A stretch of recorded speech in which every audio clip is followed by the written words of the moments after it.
One of the things to consider when buying a used car is what sort of mileage are you going to be doing.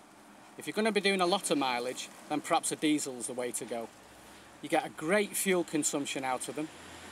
The servicing's quite cheap compared to a petrol because you've got less components to replace. They're great for the mileage, providing they've been regularly serviced. You could be talking 150, 200,000 miles. I've had diesels on this forecourt with 200,000 miles plus that have been regularly serviced and still drive like a Swiss watch. However, if you don't do a lot of mileage, then you've got to ask yourself, do you really need a diesel?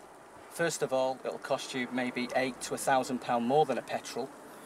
Secondly, a lot of people are put off by them, the fact that they're noisy, they're dirty, you get a lot of smoke out of them, etc. And the servicing, maybe not as many components need replacing when servicing, but they would need servicing more on a regular basis. So these are the other things you've got to take into consideration. And if that's the case, then perhaps a petrol's the way to go. Let's go and have a look at one of those.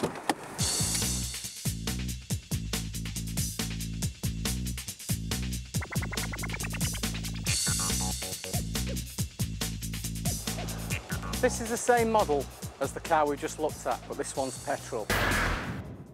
The difference in price between this and a diesel, same year, same model, would be about £800 to £1,000. Secondly, they're a lot quieter, a lot cleaner, better for the environment. Fuel itself, unleaded, is slightly cheaper to buy per gallon than diesel. Servicing requirements, every 10,000 miles as opposed to 6,000 miles. So, short journeys, I would probably consider a petrol because the benefits are not that much difference. It takes you a lot longer to recoup your money back buying a diesel for the difference in the price of one of these. So that's another thing to take into consideration.